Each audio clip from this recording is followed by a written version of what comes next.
PASSEM constate que la vie du consommateur actuellement est hantée par 4 principaux défis. Le premier défi, c'est qu'actuellement, le consommateur fait face à une inflation galopante des produits de première nécessité.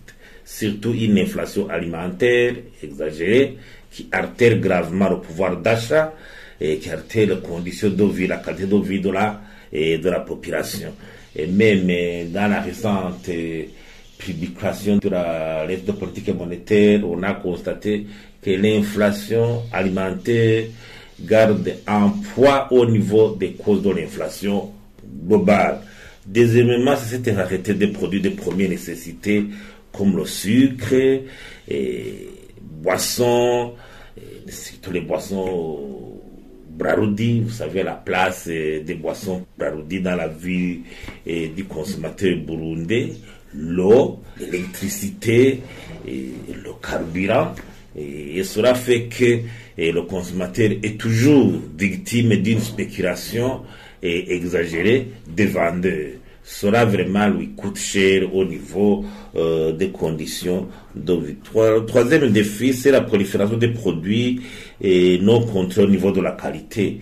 Les boissons fabriquées sur place, le commerce des médicaments en contrebande qui sont parfois périmés, l'entrée sur le territoire national des marchandises non contrôlées.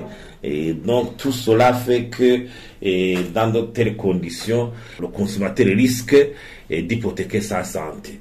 Donc il faut des mesures énergiques pour décourager cette situation. Quatrièmement, il faut qu'il y ait des mécanismes permettant un dialogue permanent entre les consommateurs, surtout avec le gouvernement, pour écouter la voix du consommateur, entendre ses préoccupations, ses défis, afin de les élever des solutions concrètes et idoines.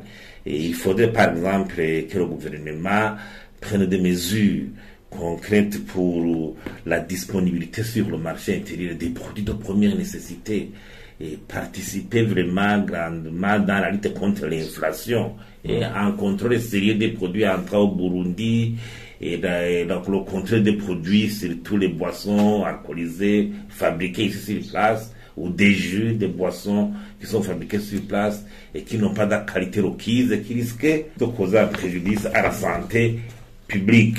Aussi, alors, développer ces mécanismes de dialogue avec les consommateurs pour que ces défis aient une place au niveau des solutions prises par le gouvernement.